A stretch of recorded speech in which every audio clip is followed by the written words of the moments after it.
Interest भी गायब हो गया अपना, पता नहीं कौन था। कल जो हमने डिस्कस किया था वो था सोर्सेज ऑफ इंडियन कॉन्स्टिट्यूशन। तो अब तक के जितनी भी क्लास हुई हैं उसमें हमने अभी संविधान पढ़ना शुरू नहीं किया है, यानी कि संविधान की विशेषताएं जानी है, संविधान का बनाया कैसे गया ये जाना है, संविधान के सोर्सेज क्या हैं, या ब्रिटिश रूल में कैसे कॉन्स्टिट्यूशन डेवलप हुआ, ये बातें हमने जानी है सारी। आज से हमारा एक वो पोर्शन शुरू होगा जो संविधान का पोर्शन है, जो संविधान का हिस्सा है, अब उसको हम शुरू करते हैं। उसके अलग अलग पार्ट को शुरू करने से पहले आज हम उसके प्रीएम्बल के बारे में पढ़ेंगे। प्रीएम्बल का मतलब क्या होता है? हिंदी में तो बता दिया, प्रस्तावना क्या होती है? प्रीएम्बल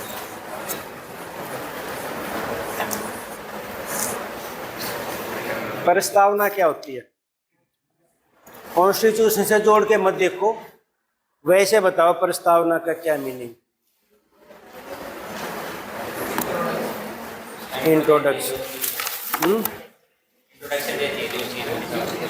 इंट्रोडक्शन दी जाती है। आप कोई भी पहले ऐसे लिखवाए जाते थे, हिंदी में भी इंग्लिश में भी, और ऐसे या प्रस्ताव हेडिंग में बांटे जाते थे। तो सबसे पहला हेडिंग क्या रखते थे? प्रस्तावना या भूमिका बोलते थे।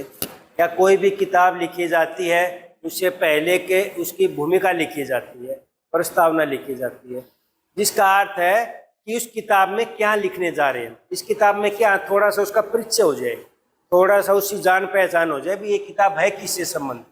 वही होता है ना, कोई ऐसे लिखते तो ऐसे में हम क्या लिखेंगे या किससे संबंधित है, उसका थोड़ा सा एक संक्षिप्त सा परिचय करवाया जाता है, उसके बारे में बताया जाता है, वैसी बातें बताई जाती है।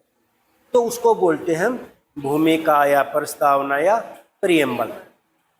तो ऐसे ही संविधान जब लिखा गया, संविधान जो हमारी पुस्तक है जिसको हम संविधान बोलते हैं अपना, उसकी भी एक प्रस्तावना लिखी गई है पहले। और उसमें क्या बताया गया है?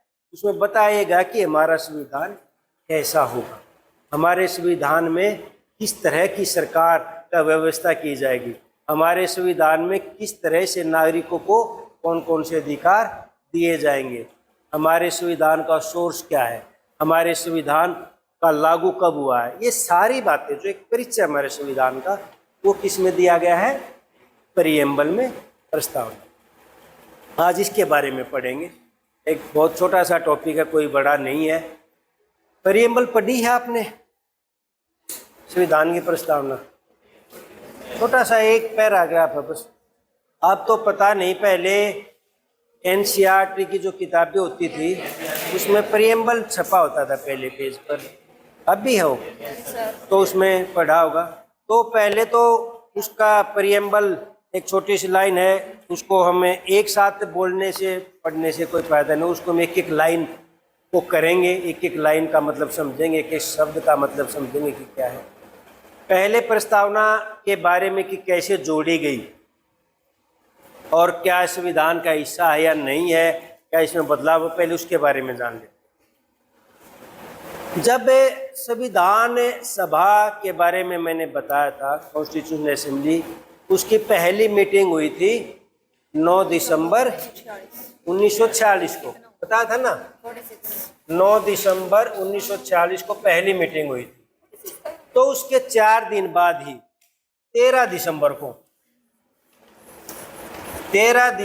1946 को ही संविधान सभा में एक ऑब्जेक्टिव रिजोल्यूशन पेश किया गया, जिसको हम बोलते हैं उद्देश्य प्रस्ताव, जिसका ये बताना था कि हम जो संविधान सभा बैठी है, जिसको जिम्मेवारी देश का संविधान बनाने की दी गई है, उस संविधान सभा का क्या उद्देश्य है या उस संविधान का क्या उद्देश्य होगा, हम कैसा संविधान बनाने जा रहे हैं। ये एक परिचय दिया था, ये एक बताया था, जिसको हम उद्देश्य प्रस्ताव के रूप में जानते हैं। और ये पेश किया था पंडित जवाहरलाल नेहरू। और यही उद्देश्य प्रस्ताव को बाद में संविधान सभा ने जब पूरा संविधान बन लिया, जब उसको अडॉप्ट किया गया था और उसी को प्रस्तावना का रूप दिया गया था। तो प्रस्तावना जो हमारी बेस्ड है मुख्य रूप से, जो ये ऑब्जेक्टिव रिजोल्यूशन पेश किया था, जो पंडित जवाहरलाल नेहरू ने पेश किया था, इस रिजोल्यूशन के आधार पर ही, एज इट इज नहीं, लेकिन जो उद्देश्य इसमें बताए गए थे उन्हीं के आधार पर हमारी प्रीएम्बल जो है वो एडॉप्ट की गई थी। और वो कब अडॉप्ट की गई थी?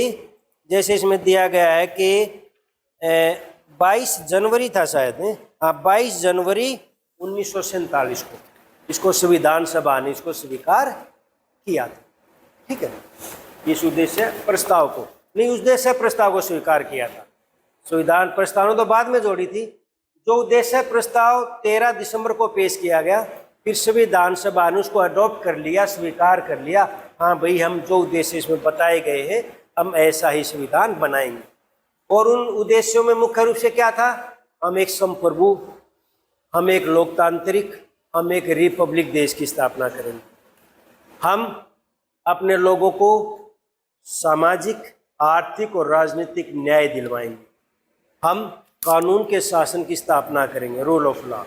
हम पिछड़े वर्गों को, महिलाओं को या शेड्यूल्ड ट्राइब्स को, उनको वेलफेयर में काम करेंगे, उनके हितों के लिए हम काम करेंगे। और समाज के सभी नागरिकों को कुछ अधिकार देंगे। और सरकार जो है वो एक रिस्पॉन्सिबल गवर्नमेंट, एक जिम्मेवार सरकार बनेगी। तो ये जो उद्देश्य थे, जो हमारे प्रस्तावना में भी हम डिस्कस करेंगे सारे, तो ये उद्देश्य पेश किए थे संविधान सभा में पंडित नेहरू, जिसको 22 जनवरी को संविधान सभा ने स्वीकार कर लिया था। उसी बेस पर हमारी प्रस्तावना,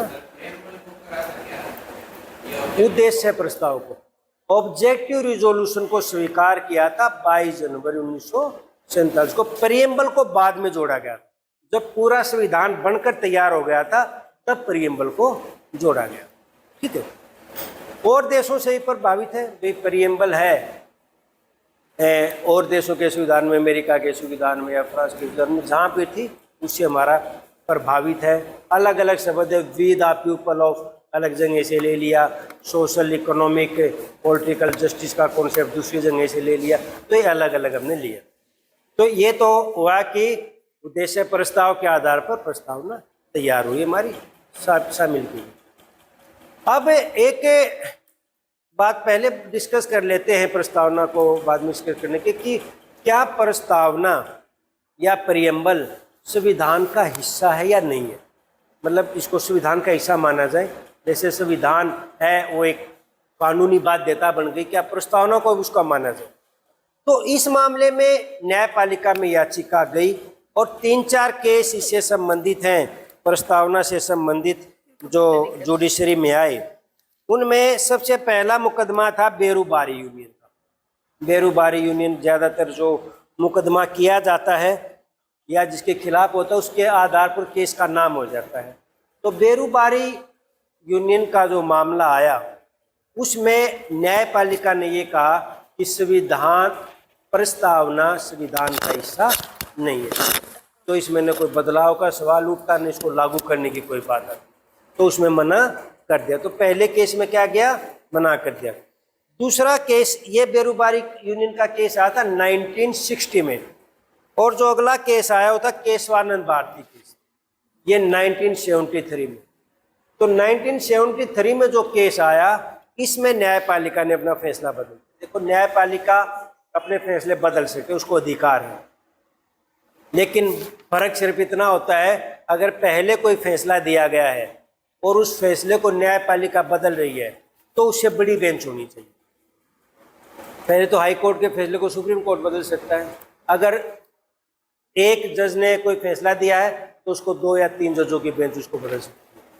तो आज तक जो बड़ा फैसला था, सबसे बड़ी बेंच बैठी थी, केशवानंद भारती केस में बैठी थी 13 जजों की बेंच। तो अगर उसके फैसले को किसी ने बदलना होगा तो कम से कम 15 जजों की बेंच होनी चाहिए, उससे बड़ी बेंच होनी चाहिए, ये नियम है।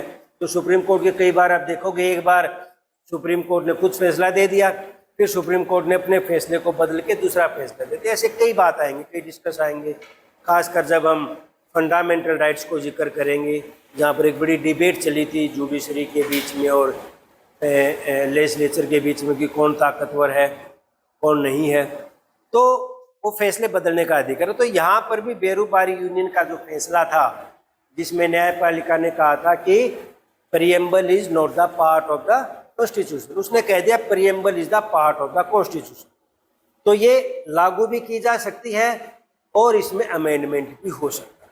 तो केशवानंद भारती ने इस बात को स्वीकार किया कि इसमें अमेंडमेंट किया जा सकता है और इसको संविधान का हिस्सा मान लिया। फिर एक आया LIC of India versus union of India, ये केस आया 1995 में। इसमें भी दोबारा से इस बात को दोहराया गया कि preamble is the integral part of the constitution, तो उसमें भी स्वीकार किया गया। तो 3 मुकदमे थे। इससे पहले एक और भी आया था, Indira Sahni versus union of India, ये 1992 में आया था।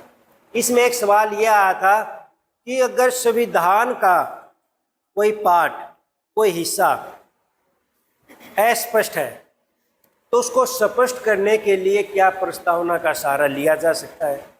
तो उसमें न्यायपालिका ने कहा था कि यहाँ प्रस्तावना का सहारा लिया जा सकता है। जैसे कोई मुद्दा भी सोशलिस्ट है या सेकुलरिज्म का कोई मुद्दा है, तो प्रस्तावना में भी कह रखा है कि भारत एक सेकुलर स्टेट होगा, तो वहाँ उसका मदद ली जा सकती है। भी प्रस्तावना में भी सेकुलरिज्म की बात की गई है, तो सेकुलरिज्म के फेवर में कोई प्रावधान को एक्सप्लेन किया जा सकता है। तो ये 3-4 तो ये मुकदमे थे।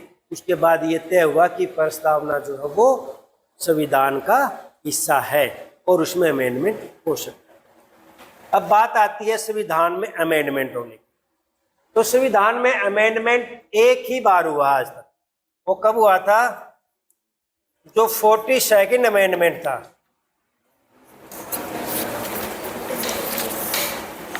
42nd अमेंडमेंट था, जब मैंने कहा था ये एक सबसे बड़ा संविधान संशोधन है, इसको मिनी कॉन्स्टिट्यूशन भी बोलते हैं। और इस संविधान संशोधन में प्रस्तावना में बदलाव किया। एक तो इसमें 2 शब्द जोड़े गए। पहले इसमें जो शब्द जुड़े हुए थे वो जुड़े हुए थे, जो लिखा गया था संविधान में पहले लिखा गया था सॉवरन डेमोक्रेटिक रिपब्लिक, यानी कि भारत कैसा स्टेट होगा। तो उसमें लिखा गया था भारत सॉवरन डेमोक्रेटिक और रिपब्लिक होगा। तो इसमें 2 शब्द और बीच में जोड़ दिए सॉवरन के बाद, कि सेकुलर भी होगा और सोशलिस्ट भी होगा। तो 2 शब्द तो यहाँ जोड़े गए और एक शब्द जोड़ा गया इंटीग्रिटी। पहले सिर्फ इंटीग्रिटी शब्द लिखा गया था, अब उसकी जगह जोड़ते unity and integrity of the nation. ठीक है, तो ये 2 शब्द, 2 अलग अलग ये शब्द अलग अलग जगह पे जोड़े गए और प्रस्तावना में एक ही बार बदलाव किया गया है और प्रस्तावना में कोई बदलाव नहीं किया। मिनी कॉन्स्टिट्यूशन वो बहुत बड़ा संशोधन था। जैसे मान लो कि एक अलग से कोई संविधान लिख दिया हो, इस तरह लगा जैसे अलग से एक संविधान लिख दिया हो, क्योंकि उस टाइम पर इमरजेंसी लगी हुई थी और इंदिरा गांधी सरकार बहुत बड़े बदलाव चाहती थी।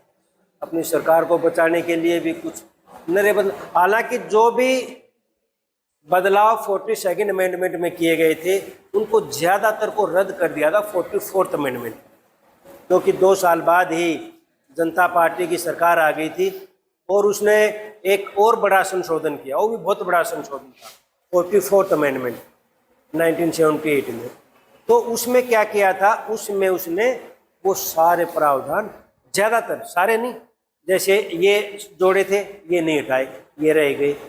फंडामेंटल ड्यूटी जोड़ी थी वो नहीं हटाई, वो भी ऐसे कैसे रह गई। लेकिन कई चीज़ ऐसा कर दिया था भाई, कार्यकाल लोकसभा का 6 साल किया जा सकता है या प्रधानमंत्री इमरजेंसी लगा सकता है, इमरजेंसी से संबंधित बहुत सारे प्रावधान जोड़े थे उसमें, वो उसने हटा दिए थे सारे। तो मिनी कॉन्स्टिट्यूशन मतलब ये बहुत बड़ा संशोधन हो गया।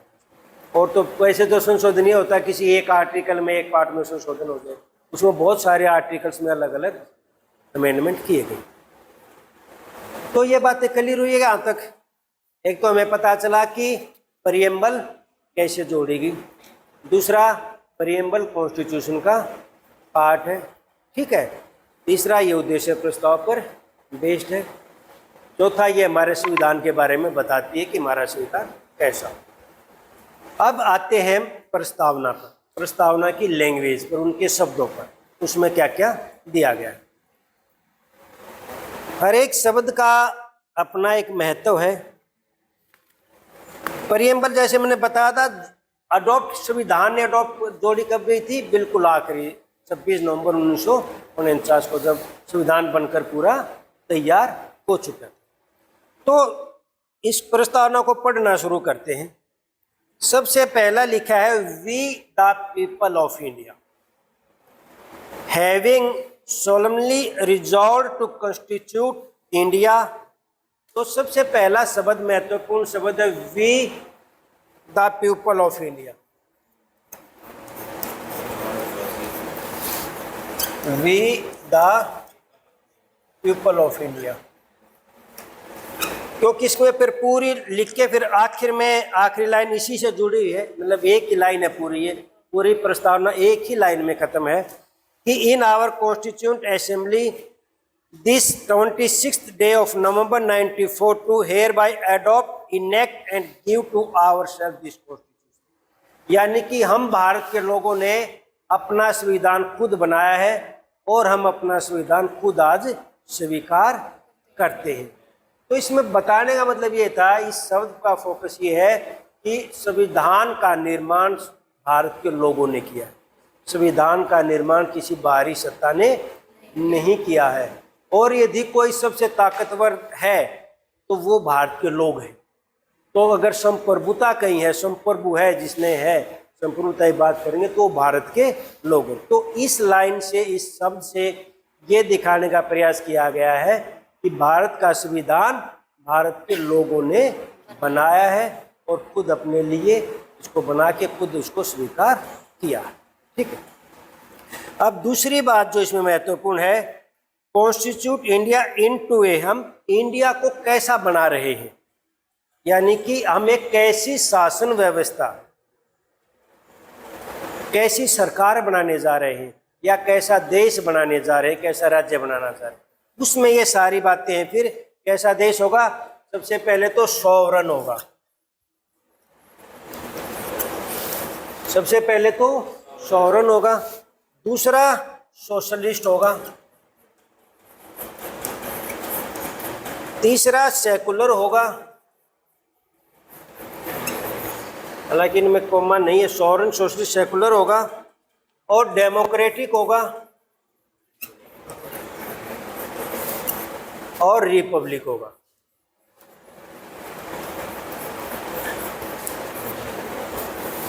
कैसा स्टेट होगा?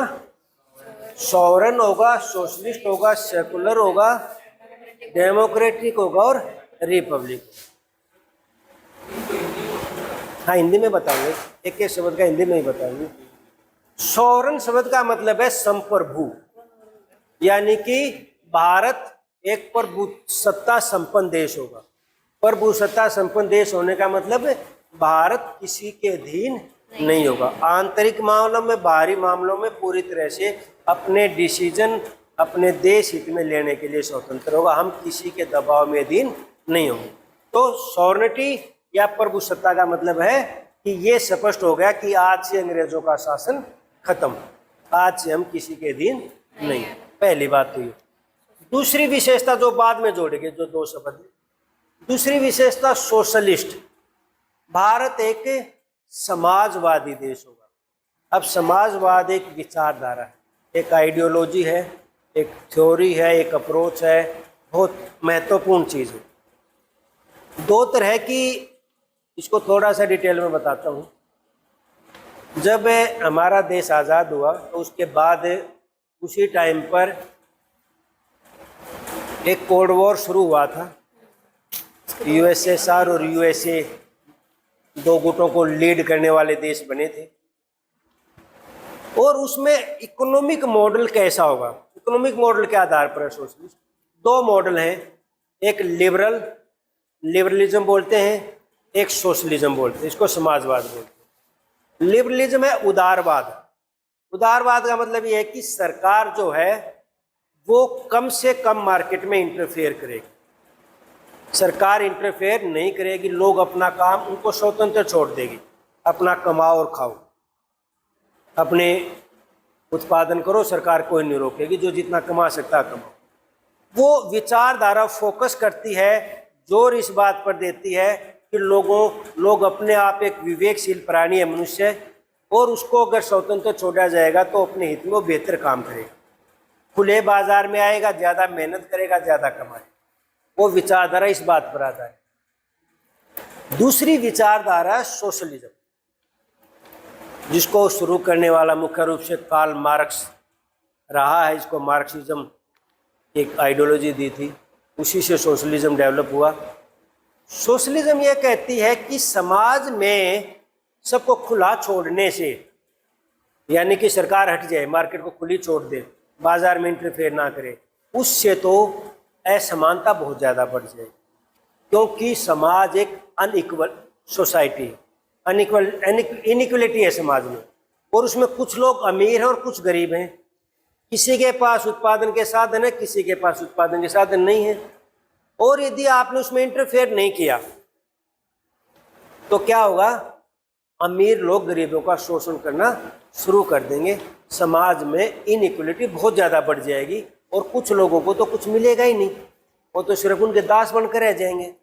तो उसके लिए ज़रूरी है कि सरकार इंटरफेयर करे, और सरकार ऐसे लोगों को सुरक्षा प्रदान करे जो लोग समाज में पिछड़े हुए हैं, जो लोग समाज में गरीब हैं, जाति के आधार पर पिछड़े हो सकते हैं, वर्ग के आधार पर पिछड़े हो सकते हैं, आर्थिक आधार पर पिछड़े हो सकते हैं।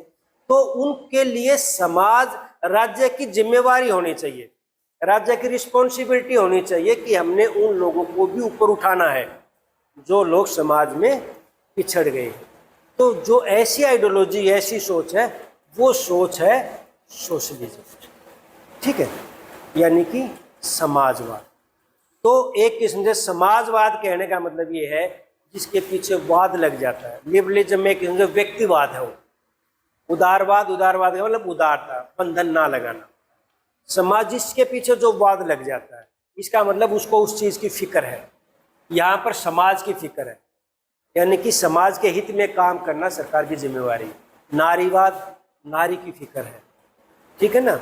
व्यक्तिवाद, व्यक्ति की फिक्र है, उसकी चिंता है। तो एक आइडियोलॉजी बाद में जोड़ी गई, क्योंकि इंदिरा गांधी की सरकार जब आई, हालांकि जब हमारा अप्रोच, जब देश आज़ाद हुआ, जब संविधान बना, तो जब संविधान बनाया गया तब नेहरू जी के खासकर विचार समाजवादी विचार थे।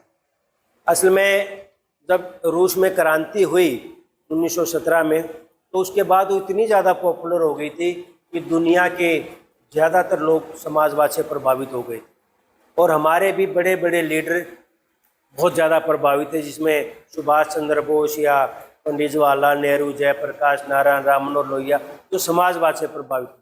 तो हमारा झुकाव तो शुरू से ही समाजवाद की तरफ था। संविधान बनाया गया, सभी से समाजवाद की तरफ झुकाव था, लेकिन उस शब्द का यूज कहीं नहीं किया गया था। तो यहाँ फिर इंदिरा गांधी ने, खासकर उस टाइम पर उसकी कुछ राजनीतिक मजबूरियाँ थी, वो कम्युनिस्ट पार्टी से समर्थन प्राप्त करना था उसको, और कम्युनिस्ट पार्टी समाजवादी होती हैं, तो इसलिए उसने ज़्यादातर समाजवाद पर जोर दिया। एक समाजवाद एक लुभावना नारा भी है, इससे लोग ज़्यादा जुड़ते हैं, क्योंकि समाजवाद बड़ी आदर्शवादी बातें ये करता है कि हम तो गरीबों के हित की बात करेंगे, हम तो गरीबों को ऊपर उठाएंगे, लोगों को वेलफेयर का काम करेंगे, तो उससे लोग आकर्षित होते हैं। तो आज देखते हो ना, हर आदमी अपने आप को समाजवादी बोलता है, और समाजवादी के JDH कोल ने एक स्टेटमेंट दी थी, समाजवाद एक ऐसी टोप बन गई है जिसका आकार बदल गया, हर कोई पहनता उसको, चाहे कोई भी विचारधारा अपनाता, कहेगा अपने आप को समाजवादी, क्योंकि बड़ी आकर्षक, अट्रैक्टिव आइडियोलॉजी है, जो लोग उससे खींचते हैं, जुड़ते हैं। तो इंदिरा गांधी ने लोगों को जोड़ने के लिए खासकर उस टाइम पर प्रस्तावना में ये शब्द जोड़ा था, सोशलिस्ट शब्द, समाजवाद, यानी कि हम समाज, सरकार का ये दायित्व होगा, हम ऐसी सरकार बनाएंगे जो समाजवाद की। हालांकि अब हम समाजवाद से बहुत दूर हो गए हैं। 1991 के बाद हम दोबारा से उदारवाद की तरफ ज़्यादा बढ़ रहे, लेकिन उस दौरान हमारा झुकाव समाजवाद की तरफ ज़्यादा। तीसरा शब्द जोड़ा गया सेकुलर। हम बात हुए कि सेकुलर स्टेट बनाएंगे, धर्म निरपेक्ष राज्य। यहाँ धर्म निरपेक्षता का अर्थ है, वैसे जब धर्म निरपेक्षता शब्द शुरू हुआ, सेकुलरिज्म शब्द शुरू हुआ पॉलिटिकल साइंस में या डिस्कशन में, तो वहाँ शुरुआत हुई थी यूरोप में इस बात को लेकर कि state and religion should be separate. पहले राज्य के राजनीतिक मामलों में धर्म की बहुत ज़्यादा इंटरफेयर होता। धर्म में भी कौन होते थे? जो बड़े बड़े पादरी होते थे, धार्मिक गुरु होते थे। सबसे बड़ा जैसे ईसाई धर्म में पोप की पदवी है, वो राजाओं को कंट्रोल करता था, क्योंकि उनका ये मानना था कि आदमी के दो उद्देश्य हैं, एक भौतिक और एक अलौकिक, परलौकिक, यानी कि भगवान से मिलना। जैसे हमारे यहाँ भी कहते हैं, एक तो आत्मा परमात्मा की बात करते हैं, एक हमारा उद्देश्य है कि हम परमात्मा से मिले। और वो अपने आप में उन्होंने क्या प्रचार कर रखा था कि परमात्मा और इंसान के बीच की कड़ी जो है वो धार्मिक गुरु है, पादरी है। अगर इंसान को ईसा मसीह से मिलना है तो उसको धार्मिक गुरु के माध्यम से ही मिल सकता है। तो एक किस्म उन्होंने बड़ा पद धारण कर लिया था, और इस मामले में फिर वो राजनीतिक मामलों में भी इंटरफेयर करते थे। तो फिर यूरोप में मैकियावेली, हॉब्स जैसे विचारकों ने अपने विचार दिए और कहा कि धर्म और राजनीति अलग अलग होनी चाहिए, उनका काम अलग है। उसके बाद से फिर वो सेकुलरिज्म बोला गया, तो उससे विचार को, धर्म को राजनीति से अलग करने के विचार को वहाँ पर सेकुलरिज्म शब्द दिया गया, धर्म निरपेक्षता का। लेकिन हमारे यहाँ पर इंडियन कंटेक्स्ट में धर्म निरपेक्षता का अर्थ है कि राज्य धार्मिक आधारों पर कोई भेदभाव नहीं करेगा, डिस्क्रिमिनेशन नहीं करेगा धर्म के आधार पर। इंटरफेयर तो करेगा धार्मिक मामलों में, धर्म का राजनीति में इंटरफेयर नहीं, लेकिन राज्य धर्म में इंटरफेयर कर सकता है। अगर किसी धर्म में कोई बुराई है उसको दूर कर सकता है, उससे संबंधित कोई कानून बना सकता है। तो हमारे यहाँ धर्म निरपेक्षता का मतलब है कि on the basis of religion state will not discrimination, कोई डिस्क्रिमिनेशन नहीं करेगा, सभी धर्मों को बराबर नज़र से देखें। तो ये तीसरा शब्द, कैसा राज्य बनाएंगे हम? पहला हम सॉवरेन कंट्री बनाएंगे, सोशलिस्ट बनाएंगे, सेकुलर बनाएंगे, और चौथा बनाए हम डेमोक्रेटिक बनाएंगे। डेमोक्रेसी को मैंने बताया था क्या होती है डेमोक्रेसी। सपोज करो किसको बोलेंगे लोकतंत्र, हिंदी में अर्थ बताने से काम नहीं चलता।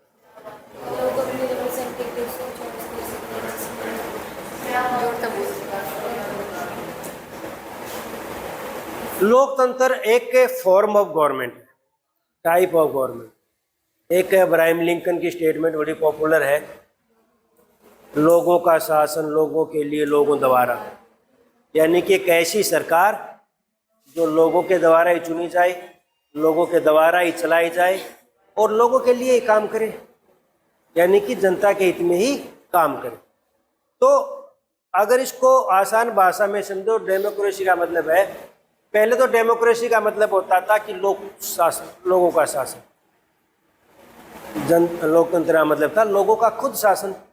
लेकिन अब क्योंकि जनसंख्या बहुत ज़्यादा बढ़ गई, वे लाखों करोड़ों अरबों में जनसंख्या है, तो अरबों लोग मिलकर तो शासन नहीं कर सकते, वो तो एक भीड़ तंत्र हो जाएगा। पहले तो क्या था, पहले होता था कि छोटे छोटे राज्य होते थे, भाई किसी की आबादी 5000, किसी की 7000, 10,000, जो सिटी स्टेट होते थे, तो वहाँ पर सभी लोग मिलके भी फैसला कर सकते थे। कोई कानून बनाना हो तो सब मिलके बना सकते थे। तो वो डेमोक्रेसी, असली में डेमोक्रेसी वो थी। लेकिन अब डेमोक्रेसी को हम दो टाइप में बांट देते हैं, एक डायरेक्ट डेमोक्रेसी और एक इनडायरेक्ट डेमोक्रेसी। तो डायरेक्ट डेमोक्रेसी जिसमें सीधा लोग अपना शासन करेंगे, और इनडायरेक्ट डेमोक्रेसी जिसमें हम सीधे शासन नहीं करेंगे, उसको हम रिप्रेजेंटेटिव डेमोक्रेसी भी बोलते हैं। दूसरा नाम क्या लेते हैं हम? रिप्रेजेंटेटिव डेमोक्रेसी या प्रतिनिधित्व लोकतंत्र।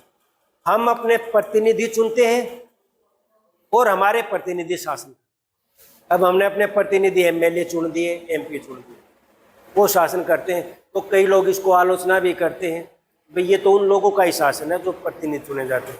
वैसे नियम तो सैद्धांतिक रूप से यह है, प्रतिनिधि हमारे से पूछ के काम करें, लेकिन हमारे से तो कोई नहीं पूछता। एमएलए बनने के बाद, एमपी बनने के बाद कोई जनता से पूछता है भाई हम क्या फैसला लें क्या ना लें? बल्कि जनता तो मिल भी नहीं पाती। अगर मिलना चाहें अपने प्रतिनिधि से तो एक किस्म से तो हमारा सेवक है। हमने कहा आप हमारी बातें उठाओ, आगे रखो, जैसा हम कहें वैसा करो। कहने का मतलब तो एक प्रतिनिधि का तो ये मतलब होता है कि मैंने अपना रिप्रेजेंटेटिव भेजा तो ये रिप्रेजेंटेटिव जो मैं कहूँगा वैसे काम करेगा, मेरे बिहाफ पे गया हुआ है। लेकिन एक्चुअल में क्या है? एक्चुअल में बिल्कुल उल्टा है। तो इसलिए इसको कई बार ओलिगार्की के रूप में देखा जाता है। यहाँ पर जनता का शासन नहीं है, कुछ चुने हुए लोगों का ही शासन चलता है। लेकिन आजकल यही है, इससे ज़्यादा संभावना नहीं है ज़्यादा बेहतर होने की। तो एक विशेषता क्या होगी? डेमोक्रेटिक। हम एक डेमोक्रेटिक स्टेट बनाएंगे। तीसरा है फिर ना, अगला है फिर पांचवा है रिपब्लिक। रिपब्लिक मैंने तुम्हें बता दिया था। रिपब्लिक का क्या मतलब होता है? अर्थ स्पष्ट करो रिपब्लिक का। रिपब्लिक स्टेट किसको बोलेंगे? भूल गए इतनी जल्दी?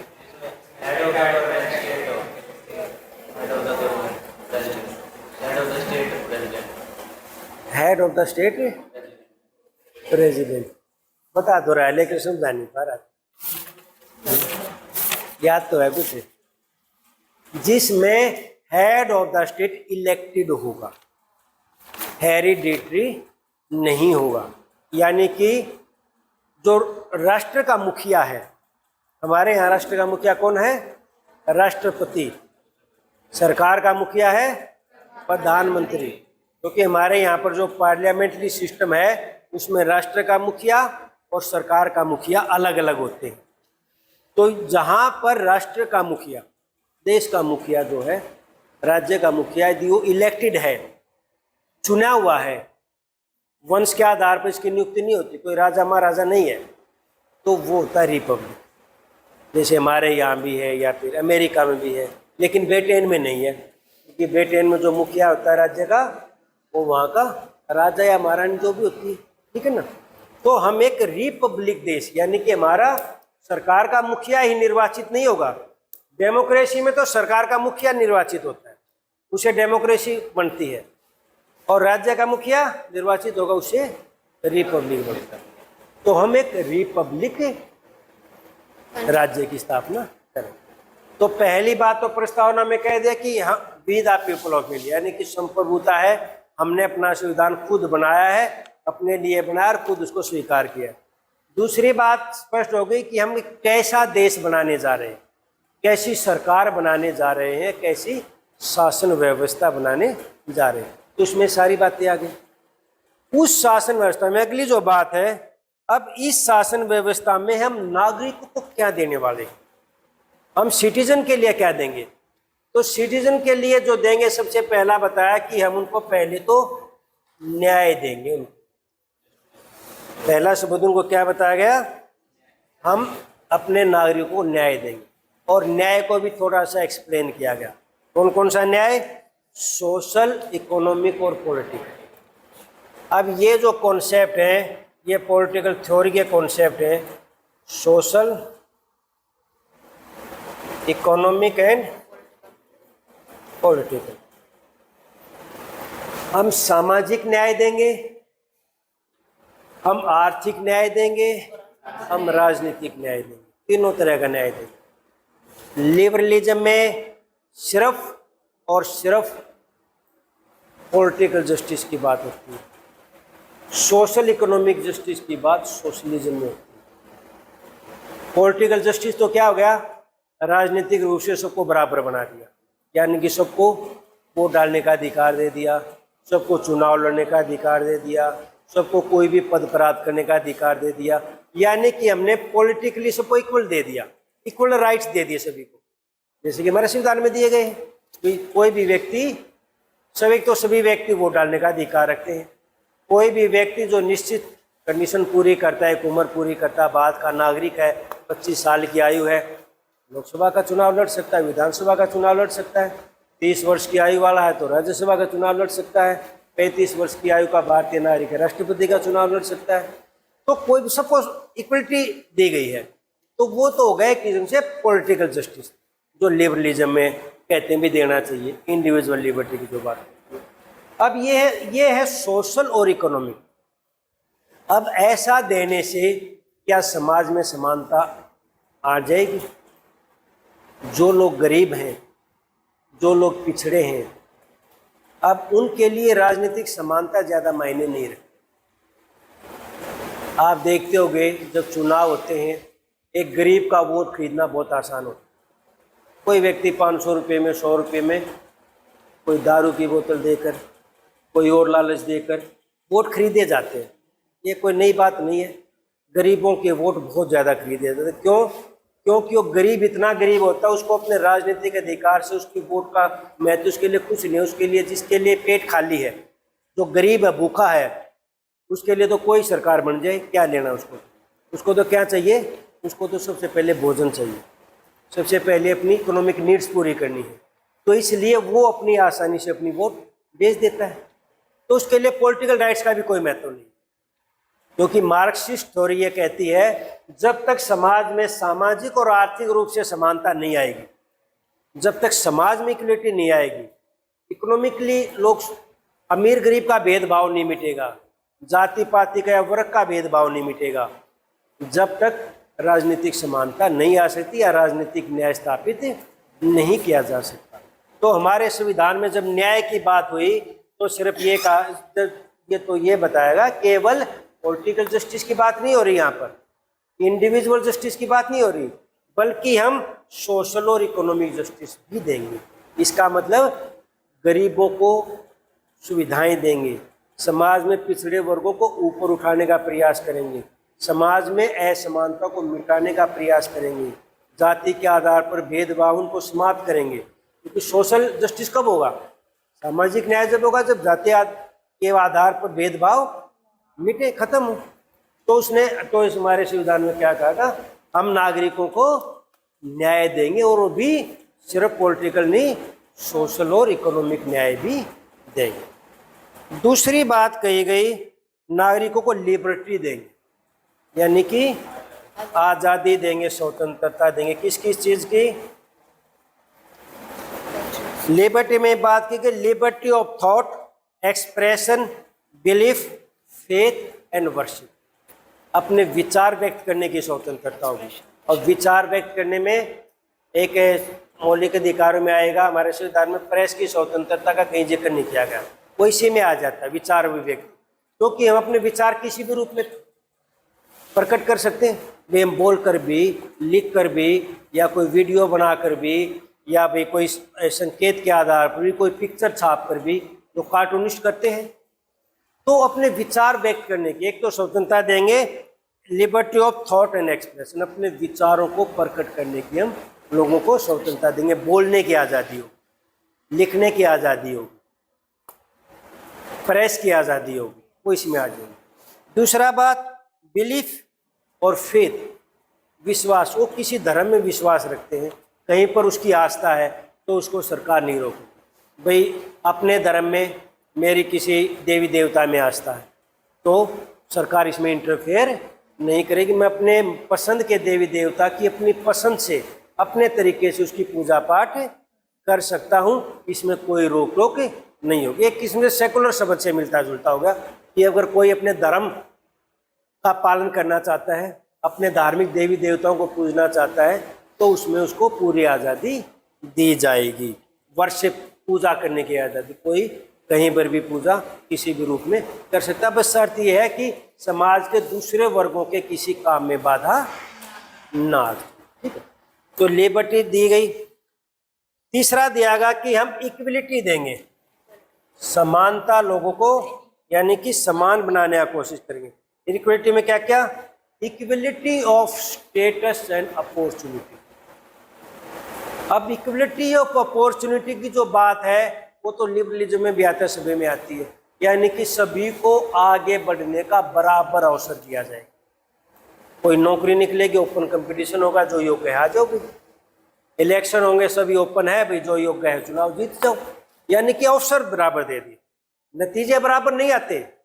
जैसे एक क्लास में सभी को अपॉर्चुनिटी बराबर दे दी, भाई एग्जाम होगा, इस दिन पढ़ाई जाएगी, ये एग्जाम होगा, तो एग्जाम की अपॉर्चुनिटी सभी को दे दी, लेकिन पास होगा वही जो मेहनत करेगा, जो पढ़ेगा। कंपटीशन एग्जाम है, अपॉर्चुनिटी सबको दे दी, तो यूपीएससी की परीक्षा में कोई भी बैठ सकता है, लेकिन पास होने में योग बराबरी नहीं है। ये नहीं है कि सबको बराबर पास किया जाएगा, सबको बराबर नंबर दिए जाएंगे, ऐसा नहीं है, ठीक है ना। तो पहली बात अपॉर्चुनिटी, इक्वलिटी ऑफ अपॉर्चुनिटी दी जाएगी, सभी को समान अवसर दिए जाएंगे, रोका नहीं जाएगा कोई, 20 जाति का लोग ये परीक्षा नहीं दे सकता है, महिलाएं ये जॉब नहीं कर सकती, ऐसा कोई भी प्रतिबंध नहीं लगाया जाए। दूसरा है इक्वलिटी ऑफ स्टेटस, उनका स्टेटस को बराबर लाने की कोशिश की जाएगी। हालांकि समाज में स्टेटस सोसाइटी डिसाइड करती है, वो कभी भी कोई भी सोसाइटी इक्वल सोसाइटी नहीं। समाज में ऊंच नीच का भेदभाव पाया ही जाता है, भाई कोई ज़्यादा शिक्षित है, कोई कम है, कोई अमीर है, कोई गरीब है, कोई उच्च जाति से, कोई निम्न जाति से है, कोई अच्छे बड़े मकान में रहता है, कोई छोटे में रहता है। तो समाज में इस आधार पर हर एक व्यक्ति का, और या कई बार स्टेटस लिंग के आधार पर, ये महिला है, ये पुरुष है, ये गांव में रहता है, ये शहर में रहता है, तो हर आधार पर आप देखते हैं ना उसका स्टेटस डिसाइड होता है सब चीज़ों को मिलाकर। तो हालांकि सरकार संविधान में प्रस्ताव में कहा कि हम कोशिश करेंगे, मतलब एक स्टेटस बिल्कुल बराबर नहीं ला जाता, लेकिन अगर कोई गलत तरीके से जैसे जाति के आधार पर बनाया हुआ है तो कोशिश करेंगे हम ये भेदभाव मिटाएं, या जैसे लिंग के आधार पर महिला पुरुष में अगर भेदभाव किया जा रहा है तो उस भेदभाव को मिटाने का प्रयास किया जाए। तो समानता लाने की कोशिश की जाएगी, इक्वलिटी स्टेटस में और अपॉर्चुनिटी में, ठीक है। तो ये बातें इसमें की गई, तो पूरा करेंगे इसको, चाहे और 10 मिनट लग जाओ, ठीक है। थोड़ी सी है। पहली बात हमने बताई, संविधान बनाई से बस। दूसरा कैसी सरकार बनाएंगे ये बताया गया, और तीसरी बात हम अपने सिटीजन को क्या क्या देंगे। अब इसके साथ लाइन जोड़ी, हम अपने सिटीजन को जो देंगे, जो अधिकार देंगे, उसमें हम 2 बातों का ध्यान रखेंगे। उसको किस किस चीज़ का ध्यान रखेंगे? एक तो फ्रेटर्निटी, भाईचारा बढ़ाएंगे, ध्यान रखेंगे, और assuring the dignity of the individual, एक व्यक्ति की गरिमा को ध्यान में रखेंगे। जो भी चीज़ें करेंगे व्यक्ति की गरिमा को ध्यान में रखेंगे, उसकी गरिमा को कोई ठेस नहीं पहुंचाएंगे। एक तो इस बात का ध्यान रखेंगे, और दूसरा ध्यान रखेंगे unity and integrity of the nation. ऐसा कोई अधिकार किसी को नहीं दिया जाएगा, ऐसा कोई काम सरकार नहीं करेगी, कोई पॉलिसी नहीं बनेगी जो देश की एकता और अखंडता को नुकसान पहुंचाती है। तो हम ये करेंगे सारी चीज़ें, लेकिन देश की एकता और अखंडता को ध्यान में रखते हुए करेंगे, उसको किसी तरह की ठेस नहीं पहुंचाएंगे। और ये बातें करते हुए फिर आखिर में वही लाइन आ गई कि हम आज 26 नवंबर 1949 को इस संविधान को हम अडॉप्ट करते हैं, और हम इसको इनेक्ट करते हैं, और अपने आप को उसको तो ये संविधान की प्रस्ताव। क्लियर हुई बात कि क्या बताया गया, कैसे बताया गया, और वो चीज़ें पहले ही बता दी थी कि एक बार इसमें संशोधन। चलो।